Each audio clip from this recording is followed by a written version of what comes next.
wanted to be. I haven't succeeded at any. I'm so sorry I voted for Trump. I didn't know he was going to take away Social Security from 150-year-olds. That he was going to defund trans operas in Colombia. If I had known, I would not have voted for him. Hello brothers and sisters, I really hope you're all doing fine from wherever you are watching me from now. Most of the white Americans are now admitting that they have always been lied to about the black community. Now, most of them are asking for unity and help from the black community. Now, most of the black community has remained silenced since Donald Trump took power, and most of them are minding their own business, and this is not sitting well with majority of the white community. So let's watch this video, then have a really quick discussion at the end of it. Thank you so much. The black community has long suffered under the weight of systemic racism and discrimination. As white people, it is our responsibility to use our privilege to support and uplift the black community. Here are a few ways that we can be better allies. Listen and learn. We need to listen to black voices and experiences without interrupting or dismissing them. We should educate ourselves on the history of systemic racism and the ways that it continues to impact the black community today. We should seek out resources, books, and documentaries that help us understand the issues. Next, speak up. We should use our privilege to speak up against racism and discrimination. We should challenge racist comments and behaviors, even if it's uncomfortable. Silence that which perpetuates racism. We should support black-owned businesses in our communities. We should advocate for policies that support economic justice and equity. Donate to black-led organizations. Financially support black-led organizations that are working to address systemic racism and inequality. It can be done through regular contributions or contributing to certain campaigns and initiatives. We should also use our platforms for good as white people. We have access to platforms and audiences that the black community may not have. We should use our platforms to amplify black voices and perspectives, raise awareness about issues affecting the black community, and promote positive change. Be open to feedback and learning from our mistakes, as we will make mistakes along the way. But it's important to acknowledge them, apologize, and learn from them. We should be open to feedback and willing to change our behavior and perspectives as we continue to learn and grow. Being a better ally to the black community requires a willingness to listen, learn, and take action. It requires us to use our privilege for good, support black-owned businesses and communities, and speak up against racism and discrimination. It's up to all of us to work towards a more just and equitable society, and being a better ally is an important step. If you like... My husband and I are like beyond this whole racism nightmare that we are living here in the U.S. Every single problem is being blamed on a black or brown person. I'm so fucking tired of it. I can't. I grew up in LA. A cultural bounty of beauty. Brown, black, white, Asian, beautiful. I'm in East Tennessee. Don't ask how I got here because it's not good. This administration wants to completely get rid of anyone of color. And as a white person, I am disgusted.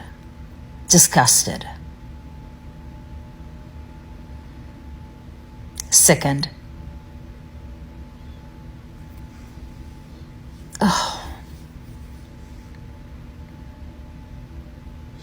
I don't know when this happened. I don't know how it happened. I don't know how we missed it.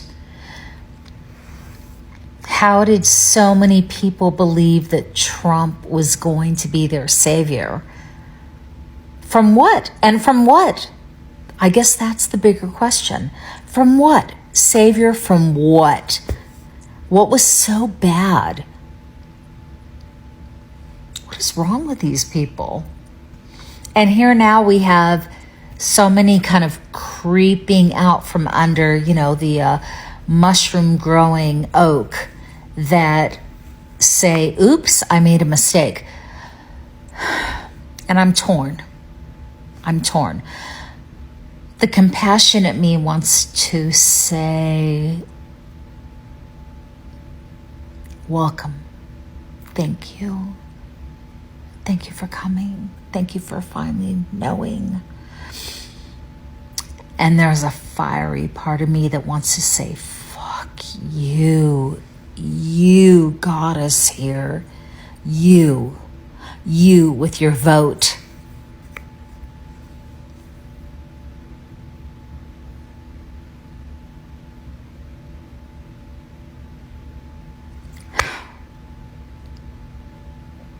You with your vote. You got us here. This shit needs to be talked about right now because this is obviously a fucking problem. I ran into an older couple at the grocery store, okay? I started getting in a conversation with this man because he was in the Navy for over 25 years. My father, personally, he was in the Navy for over 30 years. So we obviously had a lot to talk about, you know what I mean? I don't mind talking to random people. I like to get to know people. I love humans in general. But then we get in the conversation of sports and he starts talking about the NFL coming up, right? And I was just trying to be honest with him when I told him that I like the NBA more than I like the NFL. I told him it seems more exciting nowadays because the NFL, to me, okay, this is my personal opinion, so I am entitled to it. But I said that it seems like it's scripted and that I'd even prefer watching baseball over it. And then all of a sudden, this turns into a racist conversation. He starts talking and he's like, oh, well, you don't like American sports? You'd rather watch those...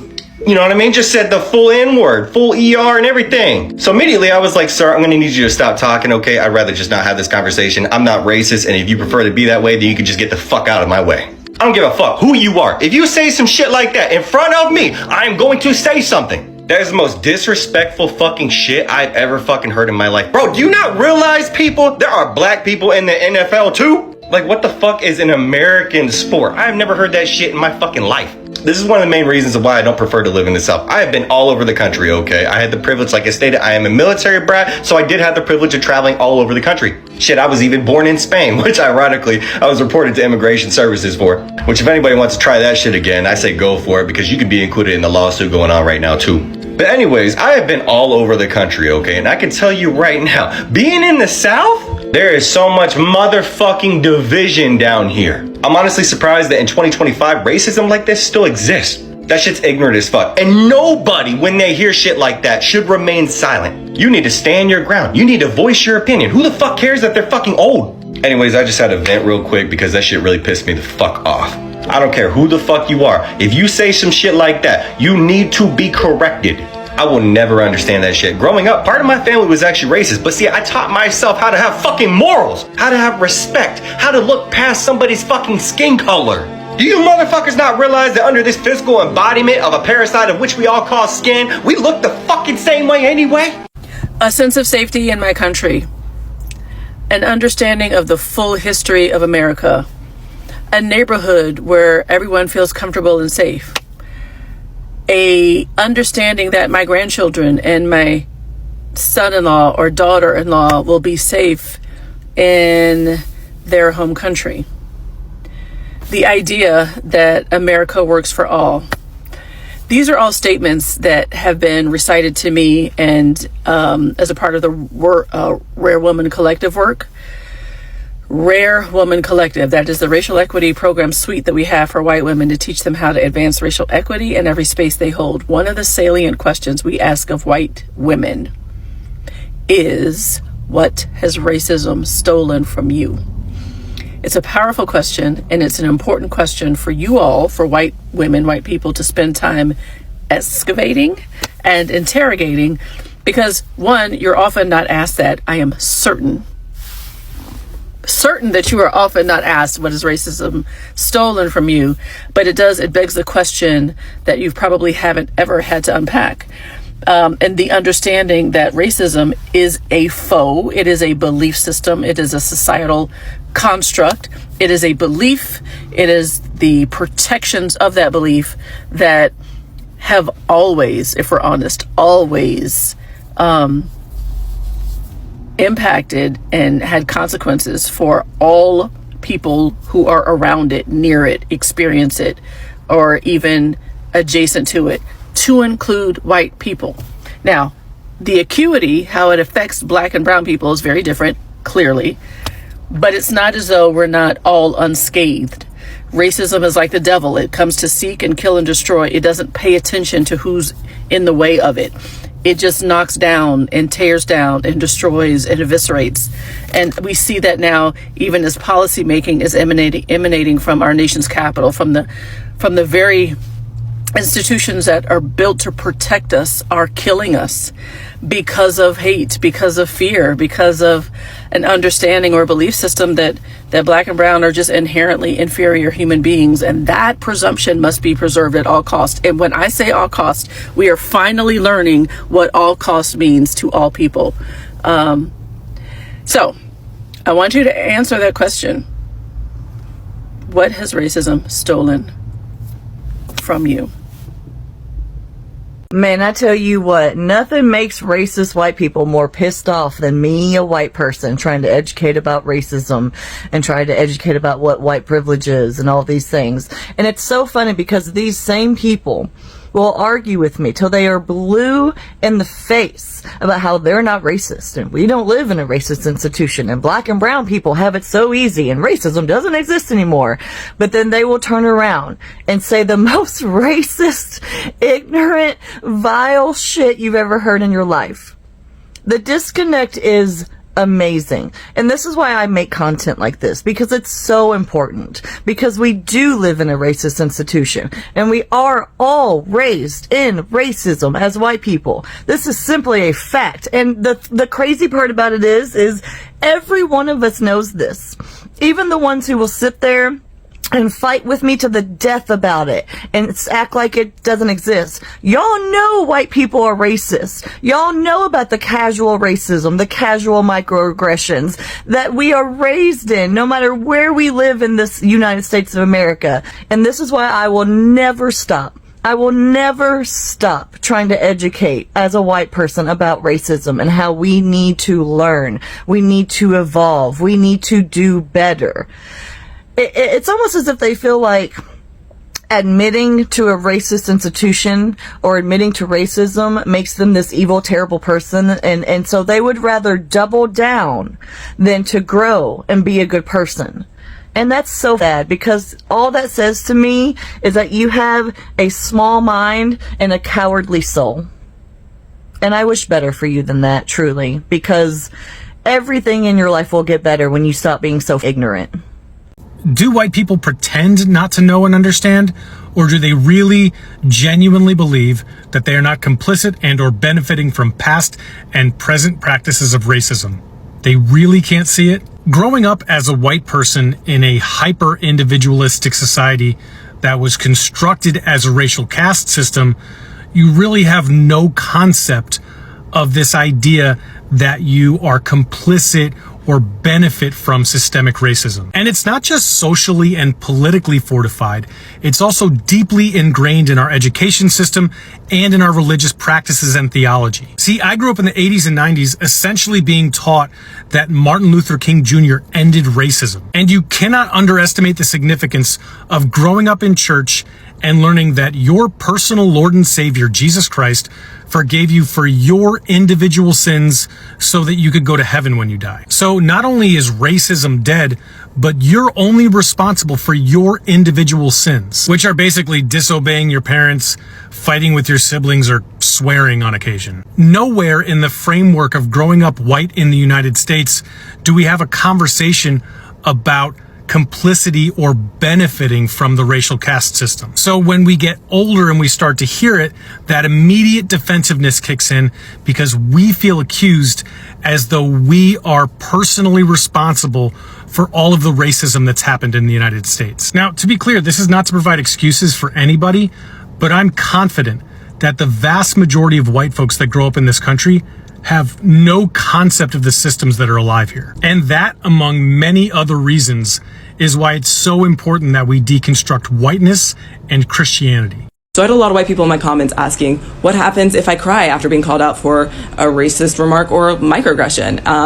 And what happens if I'm super emotional? So let's get into it. I'd first like to pose a genuine question to white people. Why are you crying after being called out? Take a minute, think about it, pause. Now that you're back, I'm gonna guess that you're crying probably because you're feeling a lot of guilt, a lot of shame, probably a little bit of anger at yourself, maybe some sadness. Yeah, like am I somewhere on the base? And those are totally valid emotions to have, like 100%. Like you can have those emotions. It is simply none of our business. As people of color, after you heard us, it is literally none of our business what emotions you're feeling. And you have to work that out on your own. What happens after you commit a microaggression or you make a racist remark? Us as people of color, we're hurt. We're human, so we're hurting and we're in distress. And what we need you to do is to listen to how you harmed us and need you to listen to how we are doing. And you just need to shut up and listen that whole entire time. And what we're not gonna do is center how you're feeling in that moment after you've hurt us.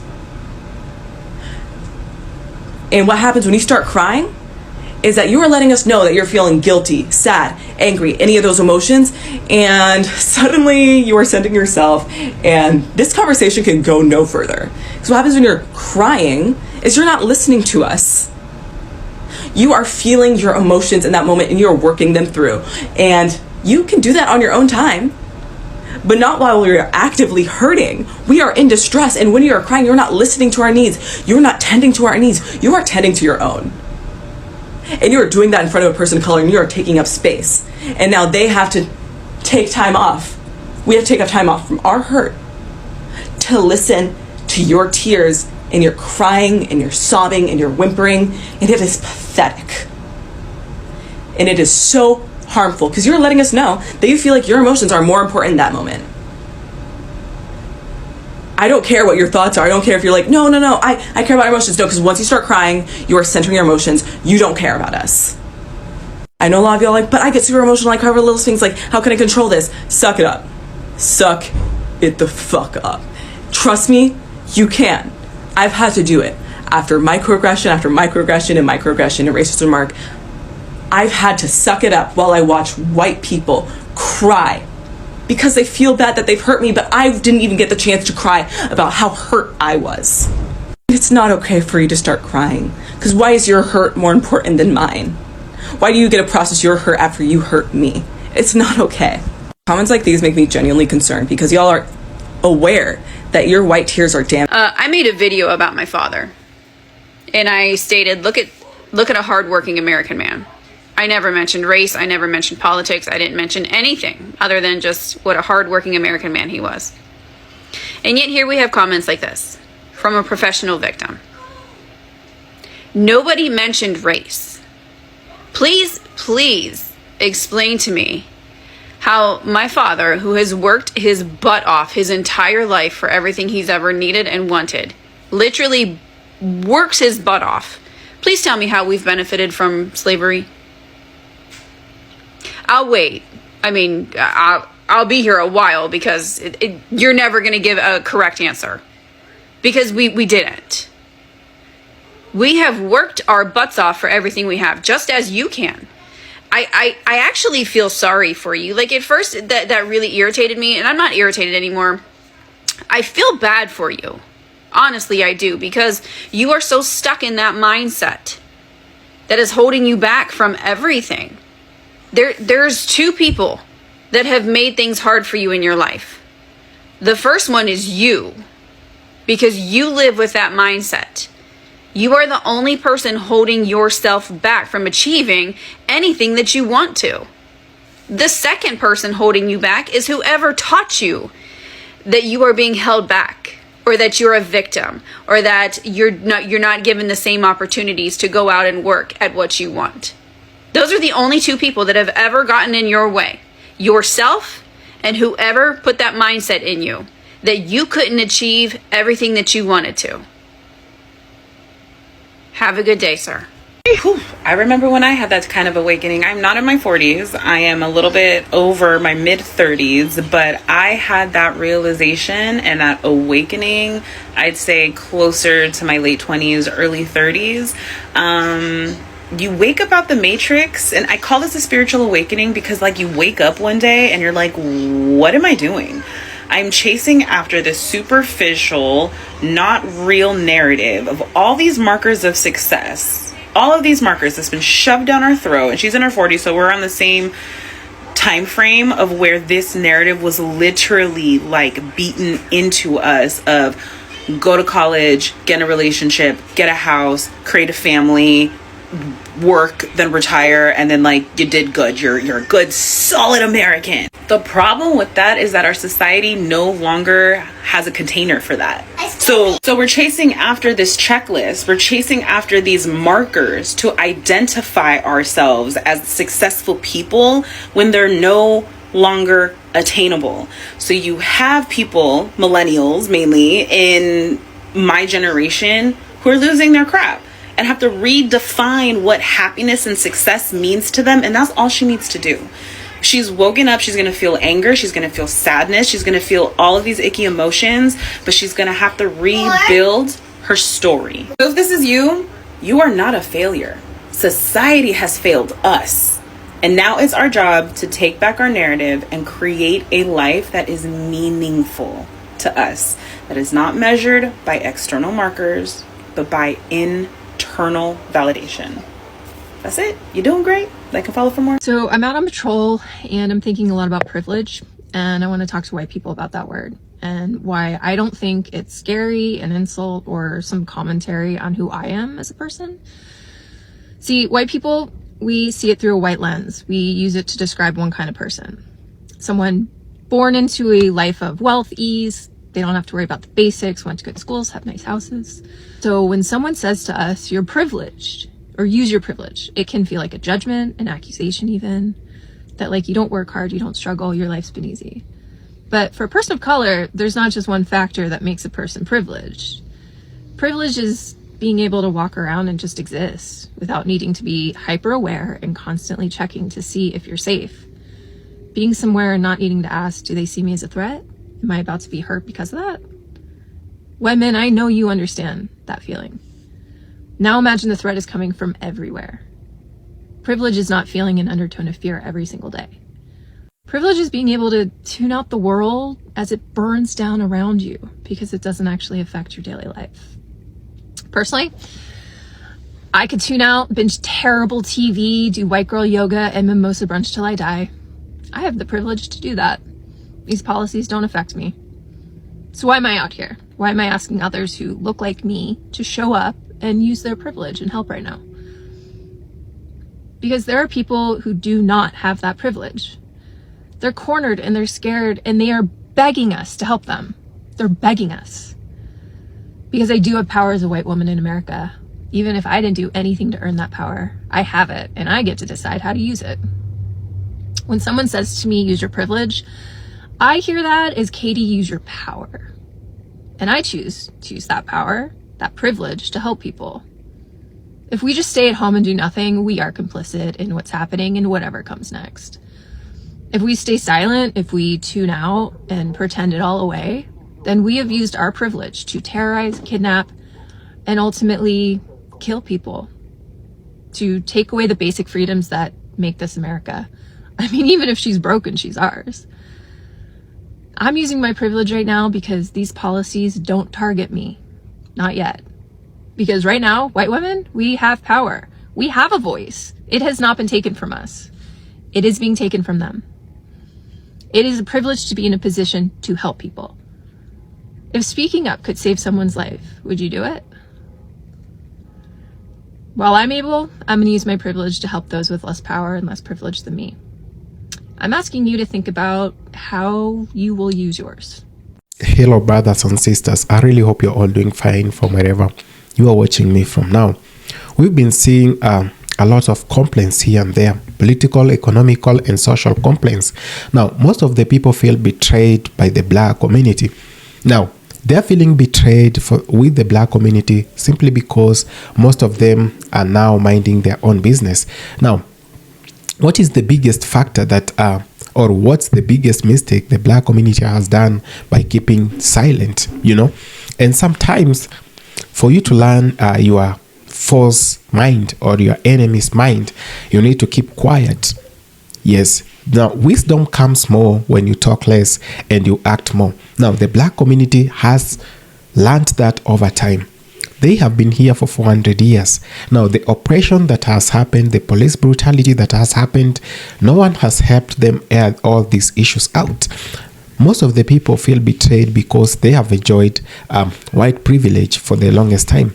They have not suffered the consequences of their own action. And this is when I talk about white fragility, that you always find someone to put the blame to or to put the blame on. Now, in this case, they are trying to gaslight the black community. Now, when you try as much as you can to, maybe in one way or the other, to frustrate your enemy by voting policies that are going directly to affect them, now that's when you go wrong. This is when I usually say, when you dig a grave, make sure you dig two. Because if someone doesn't die, you might be forced to do so. So in this case, people went ahead, dug a hole. They thought they were doing this to the black community or to the undocumented immigrants, but it has turned to them. They are now crying out to the same people. They wanted them out. They are now crying that the same undocumented immigrants who are now being kicked out by ICE raids to be brought back. This is very, very sad. Now, it reaches a time when repelling is one of the options you have. And, when someone is used to some of the privileges that they were getting, now they do not know the struggles people have outside here. Most of the black community have been in this for a very long time. They have been struggling for 400 years. Now, what worse thing can it be done to them that they have not seen? They have seen worse than tariffs. They have seen worse than deportations. And as a matter of fact, where do you deport the black Americans to? Where?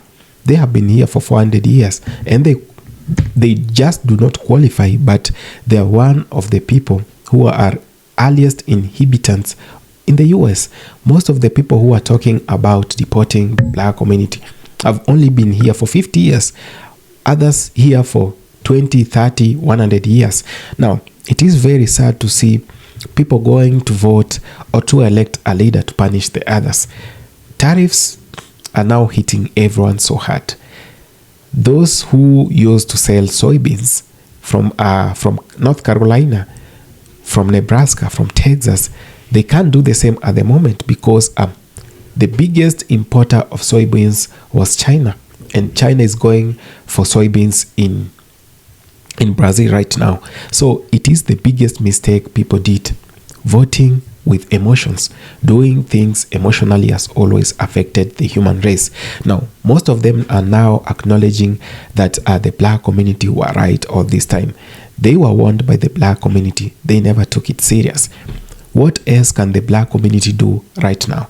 Will they stop Donald Trump from inflicting the pain to the nation by imposing more tariffs on countries that are actually doing retaliation at the moment? Or are they going to stop Donald Trump, who most of them didn't vote for?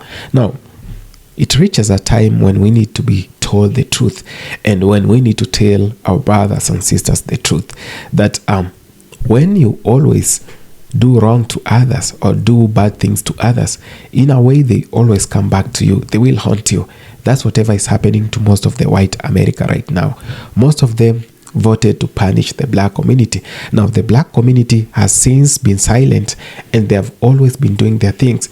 And I read an article that most of the Latinos and most of the people who are very close to the white community united with the white community to vote against the black community because they thought Donald Trump was going to spare them because they are brown. This is now hitting them hard because most of the people who have been affected by Trump's deportation and tariffs are also the Latinos. We are seeing most of the Latinos from Mexico, from Colombia, and from all these other countries crying out that they never thought it was going to be this worse. Sometimes don't vote because you are thinking you are safe. Vote in case tables turn around, you are still safe. They are not safe because they wanted to punish the other community.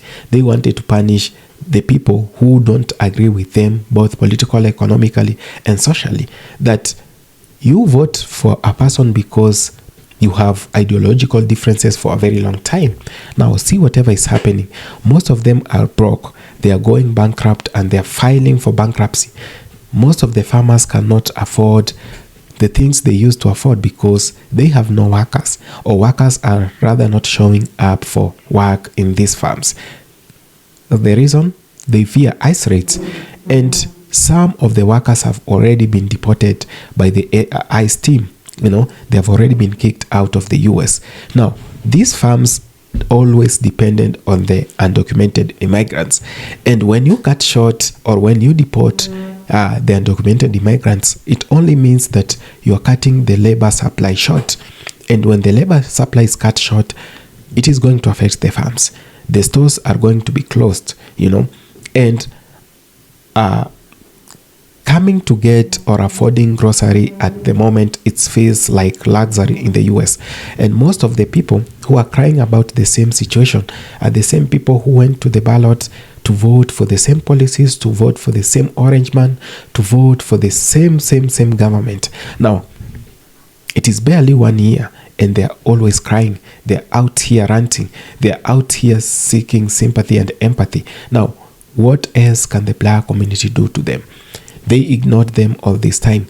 They do not want to talk. And the silence itself, it's whatever pisses the white community or the white farmers or the white Americans so bad. Some of the white Americans already saw this. And they saw that there is no need to bring division when it is not necessary. Many people have gone for division as a way of punishing the black community and those that they do not agree with ideologically. Now, see whatever it has done. It is putting the economy at risk. And when the economy has been interfered with, the lives of so many other black folks, white folks are also being interfered with. If you can't afford eggs, if you can't afford fruits, if you can't afford groceries, now what kind of life are you living? Are you living a basic luxurious life? That's whatever it means, that most of the things you can't afford, they become luxury. Now, can food become luxury? Because that's whatever holds your life at stake. Brothers and sisters, we might as well differ ideologically, but it doesn't really mean that we should go further to punish others using a political system that has always played identity politics. Now, we might want to change the narrative. And how do we do that?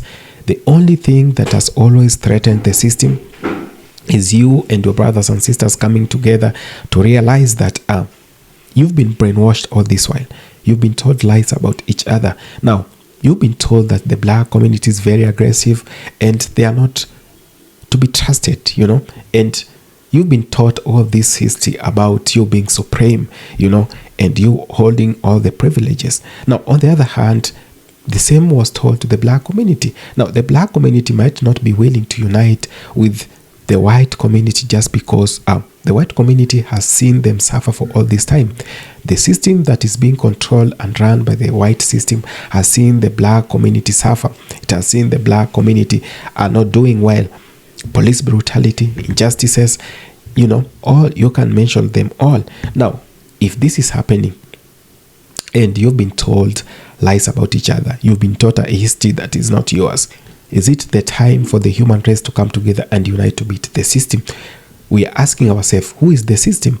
The system are those individuals at the helm of power, those that have always brainwashed you, those that have always told you that do not vote this way because this is voting black, this is voting whiteness, this is doing this, and this is doing that, without telling you that you live in these communities together. Your brothers and sisters are the ones that you live, or those that are close to you, not the ones that you watch on news, on televisions. Now, if this continues this way, then we are going not to have a globe, and this is why we've always seen people trying to put it in a simple way that this is Africa's problem, this is Europe's problem, this is South America's problem, and this is America's problem. Now, the problem is you thinking that you're special than the other. The problem is you thinking that because you have white proximity or proximity to whiteness, now you can go and back decisions that have been made that will affect the black community. Let me remind you that when the black community suffers, it means America is suffering, because this is the community that is doing 3 to 4 shifts in a day to make sure they pay their mortgages, their rent, and all that. And it is in that the government collects its revenue. So the rest need to respect the black community, to respect the Latinos, the Indians, and everyone else who lives in the US. This is not the time to start calling out each other for mistakes that you did. The white proximity, the white fragility that I've been talking about, and the white supremacy is what is bringing the white community down. It is time you should acknowledge your mistakes and know that no one is coming to save you. You must save yourself. You must save humanity, and you must save whiteness at large. Black community, this is not the time to shake or to brush shoulders here and there. This is the time to call yourself to order and know that your unity is very important. You need to unite with the African American brothers. You need to unite with the Black American brothers. You need to unite, most importantly, with Africa. This is where you came from. You must always acknowledge Africa. The system has told you that Africa is bad. This is not your home. This is your home. This is where they took you 400 years back. You might want one day, in one way or the other, to reconnect with where you came from. Let's not live as animals. Let's live as people who are very civilized, that we realize that the history that was taught to us was wrong. It was all a lie. They fabricated stories to brainwash us. They managed that very easily. Do we still let them to manage us, or still go on to brainwash us? That's a question to you. Thank you so much for taking time to watch this video. I really appreciate it. If it's your first time on the channel, please consider subscribing, sharing, commenting, and liking the video. Thank you so much.